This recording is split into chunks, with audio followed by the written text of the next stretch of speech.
오늘은 우리를 구원해 주시고 많은 복을 주신 하나님 앞에 감사하며 예배하는 감사주일입니다. 구약 성경에 보면 1년에 감사하는 절기가 3번 있었습니다.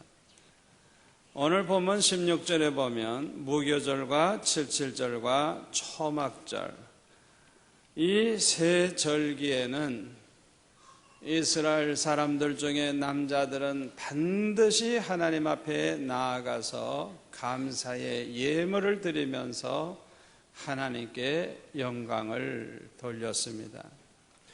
오늘 본문 14절에 보면은 그 절기를 어떻게 지켰는지 잘 알 수가 있습니다. 절기를 지킬 때에는 너와 네 자녀와 노비와 네 성중에 거하는 레위인과 객과 고아와 과부가 함께 연락하되 내 하나님 여호와께서 택하신 곳에서 너는 7일 동안 내 하나님 여호와 앞에서 절기를 지키고 내 하나님 여호와께서 내 모든 물상과 내 손을 댄 모든 일에 복 주실 것을 인하여 너는 온전히 즐거워할지니라 그랬습니다.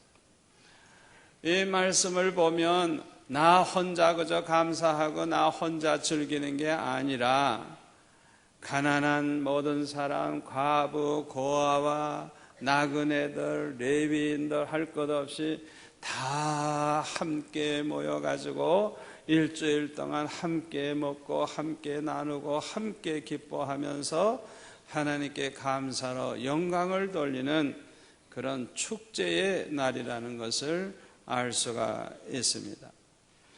그런데 중요한 것은 이 날들은 모두가 다 하나님 앞에 감사하는 날이라는 것입니다.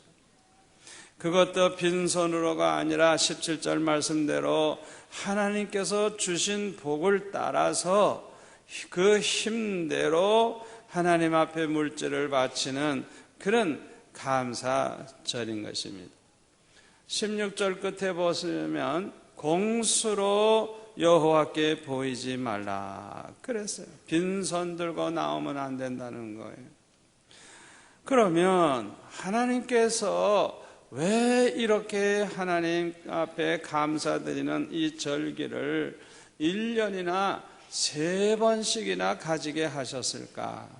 그 이유를 생각해 보면서 은혜를 받고자 합니다. 첫 번째 이유는 하나님의 은혜를 깨닫고 감사하는 자를 우리 하나님이 기뻐하시기 때문인 것입니다. 우리가 서로 감사하면서 살 때 얼마나 기쁨이 있고 얼마나 행복해요. 가정도 그렇잖아요. 부부가 서로 감사하면서 부자지간에도 서로 감사하고 형제간에도 서로 감사하고 그 감사하면서 사는 그곳에는 기쁨이 있고 행복이 있어요. 아멘. 우리 교회도 그렇잖아요. 서로 감사하면서 살아보세요. 얼마나 좋아요. 우리 하나님도 마찬가지예요. 우리가 감사할 때 우리 하나님이 얼마나 기뻐하시는지. 그렇기 때문에 이 감사의 절기를 1년에 3번씩 정해가지고 하나님 앞에 감사하도록 그렇게 하나님이 정하신 것입니다.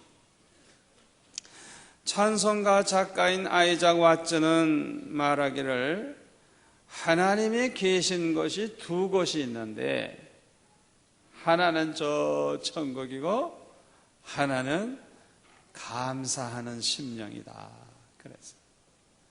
하나님이 계신 곳은 저 천국과 감사하는 그 마음을 가진 그 사람 심령이 바로 천국이라고 말을 했습니다. 여러분은 천국을 어떤 것이라고 생각하십니까?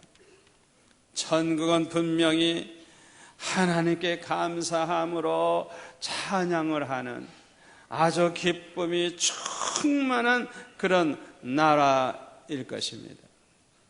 그러므로 저와 여러분은 항상 하나님의 은혜를 깨닫고 감사하면서 살아가시는 성도가 되시기를 축원합니다.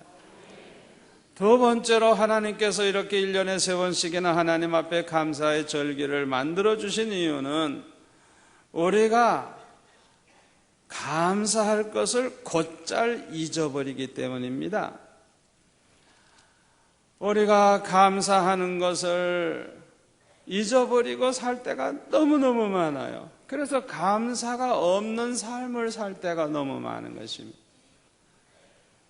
1863년도 미국에서 남북전쟁이 일어나가지고 백성들이 고통 중에 있을 때 링컨 대통령은 추수감사절을 국경일로 선포를 하고 추수감사절 메시지를 전했어요. 그때 이렇게 말했습니다. 국내외에 흩어진 모든 미국인은 이 날을 하나님 아버지의 선한 은혜에 감사하고 찬양해야 된다고 그렇게 말을 했습니다. 그날 이후로 역대 미국 대통령은 추수감사절만 되면 이 추수감사절 메시지를 전하는 것이 전통이 되었다고 하는 것입니다. 그런데 미국 대통령 가운데 시어도 루즈벨트 대통령은 이렇게 말을 했다고 합니다. 험하고 고생스러운 시대에 초라한 경제력을 가졌던 우리 조상에 비하면 지금 우리는 훨씬 편하고 풍요로운 시대에 살고 있습니다. 그러나 오늘날 미국의 위험은 좋은 것을 주신 하나님께 감사하지 않는 것입니다. 그렇게 추수감사절 메시지에서 말을 했다고 하는 것입니다. 옛날에 가난했을 때는 차라리 하나님 앞에 풍성한 감사를 드리면서 살았는데 옛날보다도 잘 사는 지금은 오히려 감사하지 않는 것이 이 미국의 위험한 일이라는 거예요. 아마 우리에게도 주시는 메시지인 줄 압니다. 우리는 부모님이나 스승님에게 많은 사랑의 빚을 지고 삽니다. 그러나 그분들이 사랑을 베푼 것은 아주 당연한 것으로 생각하고 조금 더 감사하게 생각하지 않는 사람들이 너무 많아요. 좀 죄송한 얘기입니다만은 이런 사람은요, 사람 되기를 포기한 사람이에요. 여러분, 사람과 짐승의 차이가 뭔지 압니까? 짐승을 아무리 잘 먹여주고 살찌게 해보세요. 날마다 고맙습니다, 고맙습니다 그러는 짐승 봤어요? 짐승은 감사할 줄 몰라요. 그런데 사람이 돼가지고 감사할 줄 모른다고 하면 짐승과 다를 게 뭐예요? 여러분, 사람과 짐승의 차이점은 많지만은 아주 가장 큰 차이점은 뭐냐? 사람은 고마워할 줄을 안다는 거예요. 감사할 줄을 아는 거예요. 그래서 사람인 거예요. 우리가 너무나도 바쁘게 살다가 보니까 감사하는 것을 잊어버릴 때가 참 많아요. 더욱 안타까운 것은 하나님의 은혜까지 잊어버리고 감사할 줄 모르는 것. 이 얼마나 안타까운 일인지 몰라요. 왜 우리가 하나님 앞에 감사하는 걸 잊어버립니까? 깨닫지를 못해서 그래요. 깨닫지를 못해서. 사람은 깨닫는 만큼 감사하게 돼 있어요. 미국의 뉴욕 재활병원과 한국의 실로암 안과병원의 벽에 붙어있는 어느 환자의 글을 소개해 드리겠습니다. 자막에도 나오니까 한번 보세요. 큰 일을 이루기 위해 힘을 주십사 하나님께 기도했더니 겸손을 배우라고 연약함을 주셨습니다.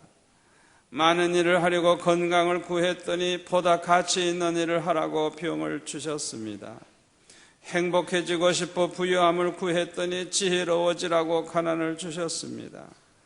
세상 사람들의 칭찬을 받고자 성공을 구했더니 뽐내지 말라고 실패를 주셨습니다. 풍요로운 삶을 누릴 수 있도록 모든 것을 달라고 기도했더니 모든 것 누릴 수 있는 삶 그 자체를 선물로 주셨습니다. 구한 것, 하나도 주어지지 않은 줄 알았는데 내 소원 모두 들어주셨습니다. 하나님의 뜻을 따르지 못한 삶이었지만 미처 표현 못한 기도까지 모두 들어주셨습니다. 나는 가장 많은 축복을 받은 사람입니다. 여러분 감동되지 않습니까? 환자가 하나님 앞에 감사하면서 기록하니까 너무 유명한 글이기 때문에 이렇게 병원에다가 이 글을 써붙인 거예요. 세계 2차 대전, 가장 긴 밤 등등 이런 작품을 집필한 코넬리우스 라이언이라고 하는 사람은 암에 걸려가지고 5년 동안 고생하다가 죽었어요. 그는 그 암으로 인한 고통 속에서도 항상 기뻐하고 항상 하나님 앞에 감사하면서 살았다고 합니다. 그 부인이 보니까 아니 그렇게 고통 중에도 감사하니까 당신은 도대체 뭐가 감사하냐고 그렇게 질문을 했다고 합니다. 그때 라이언은 대답하기를 나는 새로운 아침을 맞이할 때마다 5가지 기쁨이 있다. 5가지 감사할 것이 있다. 첫째로는 당신의 얼굴을 다시 보게 되는 그 기쁨. 그래서 나는 너무너무 당신을 보게 되는 것이 너무 기쁘고 감사하다. 두 번째로는 사랑하는 식구들의 음성을 듣는 기쁨. 그게 너무너무 감사하다. 세 번째는 내가 병들어 눕기 전에 모든 작품을 원고를 탈고할 수 있게 된 게 너무 감사하다. 네 번째로는 내가 병을 이길 수 있는 이 병마와 싸워 이길 수 있는 힘을 주신 하나님께 감사하기 때문에 기쁘다. 마지막 5번째로 가장 감사한 것은 하나님이 나와 함께 해주시는 것이 너무너무 감사해서 나는 이렇게 기뻐한다고 그렇게 대답을 했다고 하는 것입니다. 저와 여러분은 항상 하나님의 은혜를 깨닫고 늘 감사하면서 살아갈 수 있기를 바랍니다. 세 번째로 하나님께서 이렇게 1년에 3번씩이나 감사절을 지키게 하신 이유는 모든 복은 하나님으로부터 오는 것임을 우리가 곧잘 잊어버리기 때문인 것입니다. 이 세상의 모든 것을 창조하신 전지전능하신 하나님은 절대 주권을 가지시고 우리의 생사화복을 주장하시고 한 나라의 흥망성쇠를 주장하고 계시는 줄로 믿습니다. 여러분은 주님으로부터 받은 복이 있습니까? 그것은 하나님이 주셔서 받은 줄 아시고 하나님 앞에 감사하는 성도가 되시기를 바랍니다. 어떤 임금님이 아주 희귀한 것만 갖고 싶어하는 그런 임금님이 있었는데 하루는 아주 너무너무 맛있는 음식을 잡수시고 너무 만족했어요. 내가 평생에 먹어본 것 중에 제일 이 음식이 맛있었다고 그렇게 말을 하면서 이 요리사가 아주 대단히 훌륭한 요리사니까 좀 칭찬을 하고 상을 주겠다고 불렀어요. 그랬더니 이 요리사가 임금님 앞에 와가지고 칭찬을 들으면서 하는 얘기가 임금님 칭찬해 주시니 대단히 기쁩니다마는 이 요리는 제 기술만 좋아가지고는 되는 게 아닙니다. 사실은 그 야채 장수가 좋은 야채를 나에게 팔아줬기 때문에 이렇게 좋은 음식을 만들 수 있었습니다. 상을 주려면 그 야채 장수에게 상을 주세요. 그랬더니 이 야채 장수가 이제 임금님 앞에 불려왔어요. 임금님이 칭찬을 합니다. 좋은 야채를 그렇게 갖다 줘서 참 맛있는 음식을 만들게 돼서 내가 이제 상을 주겠다고. 그랬더니 이 야채 장수는 말하기를, 아이고 임금님 천만의 말씀입니다. 나는 그저 야채를 팔았을 뿐이지 칭찬 들을 사람은 이 야채를 기른 그 농사꾼입니다. 농부입니다. 그러니까 그 농사꾼에게 상을 주십시오. 그랬어요. 그 말을 들으니까 또 맞아.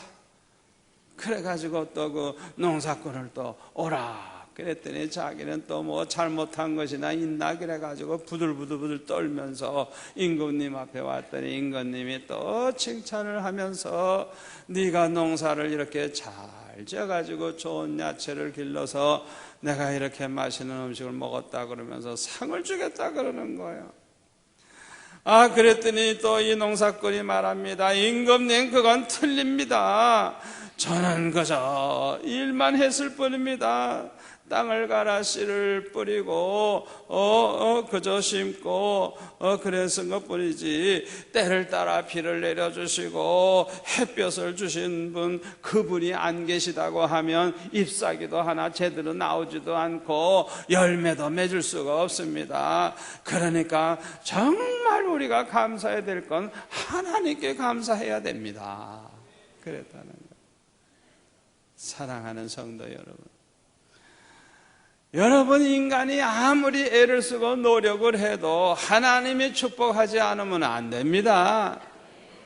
저와 여러분은 그저 하루하루 하나님의 은혜로 사는 줄 믿습니다. 그런데 우리는 이 하나님으로부터 축복이 오는 걸 잊어버리고 살 때가 너무 많아요. 그래서 하나님께서 이렇게 감사의 절기를 정하시고 그 하나님이 그 은혜를 깨닫고 살도록 하신 것입니다. 네 번째로는 하나님께서 이렇게 1년에 3번씩이나 감사절을 지키게 하신 이유는 감사할 것을 생각하면서 늘 그것을 기억하고 사는 것이 우리에게 복이 되기 때문인 것입니다. 우리가 과거를 생각하면 원망스러운 거, 원망할 것이 생각나기도 하죠. 감사할 것이 생각나기도 하고요. 그런데 원망스러운 것을 자꾸 생각해 보세요. 그 사람 때문에 내가 망했고 그 사람 때문에 내 신세를 망쳤다고 그 사람, 그 사람, 그 사람, 고놈 그렇게 해가지고 그냥 화를 내고 그냥 미워하고 슬퍼하고 그러다가 보면은 얼마나 마음이 더 상합니까? 그런 사람은 회사의 모든 걸 부정적으로 보게 되고 부정적으로 생각하고 부정적으로 살다가 보니까 아주 정말 불행한 사람이 되는 거예요. 이거는요 안 좋은 거예요. 여러분, 원망스러운 것은요 다 용서해버리고 잊으시기를 바랍니다. 그게 건강에도 좋아요. 내 이 마음에도 좋고 신앙에도 그게 좋은 거예요. 좋은 거예요. 우리는 오히려 감사할 것들을 생각을 해봐야 돼요. 이렇게 생각하면 이것도 감사하고 이것도 감사하고 이것도 감사하고 지금까지 살아온 과거 중에서 감사할 것들만 자꾸 골라가지고 그것을 생각하고 그걸 늘 기억하면서 감사하면서 살면 얼마나 기쁘고 얼마나 행복하고 얼마나 좋아요. 그래서 그것이 축복이 되는 것입니다. 앞을 보지 못하고 듣지도 못하고 말도 못하는 헬렌 켈러는 이런 유명한 글을 남겼어요. 자기 자신은 받은 것이 너무너무 많아서 받지 못한 것에 대해서는 생각할 겨를이 없었다고. 아니, 자기는 앞도 못 보고 듣지도 못하고 말도 못하는 그런 사람이 받은 게 너무 많아서 받지 못한 걸 생각할 틈이 없었다. 감사하는 자의 그 얼마나 모범을 보여줬는지 몰라요. 여러분 지금 어려움을 당하시고 어려움을 가지고 계신 분도 있을 거예요. 그러나 한편으로 내가 이미 받은 거, 이미 가지고 있는 게 얼마나 많은가 한번 생각해 보세요. 어려움만 생각하지 말고 내가 지금 받은 거, 가지고 있는 게 얼마나 많은가 생각해 보라. 미국의 유명한 노만 필 목사님에게 52살 먹은 그런 남자가 찾아왔는데 아주 절망에 빠져가지고 찾아왔어요. 이 사람은 사업에 완전히 실패를 하고 어려움을 당하고 있는 사람이었습니다. 목사님에게 찾아와가지고 그 자기의 그 어려운 사정을 다 얘기를 했어요. 그때 이 필 목사님은 우리 사람이라고 하는 것은 아무리 절망에 처한다고 할지라도 아직 뭔가 남아 있다고 하는 그런 확신을 가지고 계신 분이기 때문에 종이와 연필을 가지고 와서 그분에게 아직도 당신에게 남아있는 재산을 좀 적어보라 그랬더니 그 사람 하는 말이 나는 재산이 하나도 없습니다. 적을 것도 없습니다. 막 이러는 거예요. 그러니까 이 필 목사님이 질문을 합니다. 부인은 아직 살아계시죠? 예, 살아있습니다. 자녀는 있나요? 네, 자녀가 셋이나 있습니다. 혹시 친구는 있나요? 예, 좋은 친구가 있습니다. 당신은 스스로 정직하다고 생각합니까? 예, 정직합니다. 건강은 어떠세요? 예, 건강은 좋은 편입니다. 그걸 이제 하나하나 목사님이 적은 거예요. 첫째는 훌륭한 아내가 있고, 둘째는 아주 힘이 될 만한 3명의 사랑스러운 자녀가 있고, 세 번째로는 도와주겠다는 의리 있는 친구가 있고, 네 번째로는 정직함이 있고, 다섯 번째로는 건강한 몸이 있고, 그걸 종이에다 다 써서 그걸 건네 보여주면서 필 목사님은 말하기를 당신은 아직도 여기에 적힌 이 많은 재산을 가지고 있지 않습니까? 그러니까 그때서야 정신이 퍼뜩 나가지고 나는 이런 생각을 전혀 해본 적이 없습니다. 그러고 보니 그렇게 형편이 나쁜 것만은 아니군요 하면서 절망에 빠져있던 이 사람이 새로운 희망을 가지고 감사하면서 새 출발을 하게 되었다는 유명한 이야기가 있어요. 여러분, 어려운 것만 생각하지 마세요. 잃어버린 것만 생각하지 마세요. 아직도 우리가 가지고 있는 게 얼마나 많아요. 아멘. 우리는 항상 감사할 걸 생각하면서 늘 기억하고 살아가셔서 늘 기쁘고 늘 행복한 복된 삶을 살아가시기를 바랍니다. 마지막 5번째로 하나님께서 이렇게 1년에 3번씩이나 감사절을 지키라고 말씀을 하신 것은 형식적인 감사를 하지 않게 하기 위해서입니다. 특별히 오늘 본문에 보면 공수로 여호와께 보이지 말고 각 사람이 하나님의 주신 복을 따라 그 힘대로 물건을 드리라고 그렇게 말씀을 하셨어요. 우리가 감사하는 마음을 가지고 사는 것 굉장히 중요합니다. 우리가 감사하는 마음을 가지면 그것이 나에게도 기쁨이 되지만은 내가 이렇게 감사하는 마음을 가지고 있는 걸 보는 사람도 기뻐요. 그래서 감사하는 마음을 가진 사람들이 있는 곳에는 기쁨이 있고 행복이 있어요. 아멘. 그런데 문제가 있어요. 뭐가 문제인 줄 알아요? 요 사람의 마음이라고 하는 것은 조석변이에요. 조석변. 하루에도 12번씩 변해. 예? 그리고 또 감사하는 마음을 또 계속 가지면 좋은데 또 잊어버려. 이게 문제예요, 문제. 또 찬양과 기도로 하나님께 감사하는 것도 매우 중요합니다. 우리 하나님이 얼마나 좋아하시고 기뻐하시는지 몰라요. 시편 69편 29절에 보면 오직 나는 가난하고 슬프오나 하나님이여 주의 구원으로 나를 높이소서. 내가 노래로 하나님의 이름을 찬송하며 감사함으로 하나님을 광대하시다 하리니 이것이 소 곧 뿔과 굽이 있는 황소를 드림보다 여호와를 더욱 기쁘시게 함이 될 것이라. 어떤 가난한 사람의 고백이에요. 너무너무 가난하고 슬픔을 당하고 있어요. 하나님 앞에 드릴 게 아무것도 없어요. 그러나 정말 이렇게 가난하고 슬픔에 빠져 있음에도 불구하고 하나님 앞에 감사함으로 찬양을 한다고 하면 그런 감사와 찬양은 황소를 드리는 것보다 더 하나님을 기쁘시게 함이 될 것이라고 그렇게 말했어요.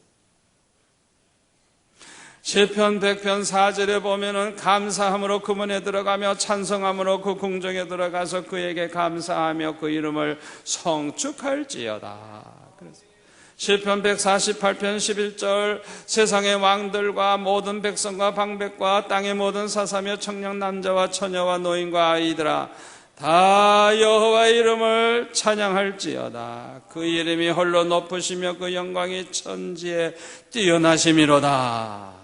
시편 149편 1절 할렐루야 새 노래로 여호와께 노래하며 성도의 회중에서 찬양할지어다. 이스라엘은 자기를 지으신 자로 인하여 즐거워하며 시온의 거민은 저의 왕으로 인하여 즐거워할지어다. 춤추며 그의 이름을 찬양하며 소고와 수금으로 그를 찬양할지어다. 이 말씀 그대로 저와 여러분이 하나님 앞에 감사하는 마음으로 찬양하며 기도할 때 우리 하나님이 기뻐하시고 영광을 받으실 줄로 믿습니다. 그러나 문제가 있어요. 잘 들어보세요. 마음으로 감사하고 찬양과 기도로 감사는 하는데 물질을 드리는 데는 아주 인색하다고 하면 이 사람의 감사는 형식적인 감사가 될 수밖에 없는 거예요. 자기를 위해서는 그냥 부자처럼 펑펑 쓰면서 하나님 앞에 드리는 일에는 가난한 과부보다도 더 인색해. 아니 그런 사람의 감사하는 마음이 그게 진실한 감사입니까? 그런 사람이 감사 찬양할 때 그게 진실한 찬양이냐고요. 위선이지. 그렇기 때문에 하나님 앞에 온전한 감사는 세 가지가 다 있어야 되는 거예요. 아멘? 마음으로도 진실로 감사하고 입술로도 진심으로 감사하는 마음으로 찬양하고 기도하고 세 번째로는 물질을 드릴 때도 정말 감사하는 마음으로 하나님 앞에 정성을 다해 드려야지. 이 세 가지가 다 있어야 온전한 감사가 되는 거예요. 우리 하나님께서 없는 사람 보고 빚을 얻어서 감사해라, 없어도 해라 그런 말씀 하신 적이 없어요. 오늘 보면 17절에 보면 뭐라 그랬어요? 각 사람이 내 하나님 여호와의 주신 복을 따라 그 힘대로 물건을 드릴지니라. 많이 복을 주셨으면 많이 드리고 적게 주셨으면 적게 드리고 자기 힘대로 하라. 힘대로 억지로 하라는 거 아니에요. 얼마나 중요한 말씀입니까? 15절 하반절에 보면 이런 말씀이 있습니다. 하나님 여호와께서 내 모든 물산과 내 손을 댄 모든 일에 복 주실 것을 인하여 너는 온전히 즐거워할지니라. 대단한 믿음이에요. 복 주실 걸 믿고 감사하고 주실 걸 믿고 감사하고 찬양하고 우리 하나님이 얼마나 기뻐하시겠어요. 시편 96편 7절에 보면 만방의 족속들아 영광과 권능을 여호와께 돌릴지어다. 여호와의 이름에 합당한 영광을 그에게 돌릴지어다. 예물을 가지고 그 궁정에 들어갈지어다. 아름답고 거룩한 곳으로 여호와께 경배할지어다. 우리 하나님께서 이렇게 감사하면서 살라고 말씀하신 것은요, 우리를 축복하기 위해서입니다. 우리의 행복을 위해서입니다. 그러므로 하나님께 늘 감사하면서 사는 사람은 더 큰 복을 받고 행복하게 살게 될 줄로 믿습니다. 미국의 부호 가운데 더글라스라고 하는 사람이 있었어요. 이 사람이 옛날에는 얼마나 가난한지 자기 수중에는 $1밖에 없었어요. 우리나라 돈 1,000원도 안 돼요. 주일날 다 감사 예배, 감사 헌금하는데 자기는 돈이 있어야지. 그래서 $1를 다 못 드리고 50센트를 이제 드리고 50센트를 남긴 거예요. 그 다음날 이제 구직 광고를 보고 어디든지 취직을 해야 먹고 사니까 그 회사를 찾아가려고 기차표를 살라 그랬더니 글쎄 그 기차표 값이 글쎄 $1라. 아이고 어저께 헌금 안 했으면 될 걸 하고 처음에는 후회를 했어요. 어떻게 이미 헌금해버렸어요. 다시 달랠 수도 없고. 그래가지고 50센트짜리 표를 사서 중간에 내려가지고 걸어갈 생각을 하고 이제 기차를 타고 가서 이제 중간에 내린 거예요. 회사까지 가려면 이제 반을 더 가야 되니 얼마나 갑니까? 그런데 걸어가면서 길을 가다 보니까 벽에다가 써붙였는데 구직 광고, 다른 회사 광고를 보게 된 거예요. 이 회사는 더 큰 회사예요. 월급도 더 많이 준대. 그래가지고 한번 들어가 보자 하고 들어갔더니 취직이 됐네. 더 좋은 회사지, 더 봉급 많이 주지. 결국은 전화위복이 됐죠. 그래가지고 이 사람이 그 회사에서 열심히 일을 하고 돈을 벌어 가지고 구두 공장을 차려 가지고 돈을 벌기 시작해서 이 구두 회사로 아주 큰 거부가 돼 가지고 미국의 아주 거부 중에 하나가 되었어요. 하나님께서 왜 우리에게 그렇게 감사의 예물을 드리라고 하느냐? 하나님이 그까짓 몇 푼 필요해서 그러는 거 아니에요. 우리에게 축복하시려고.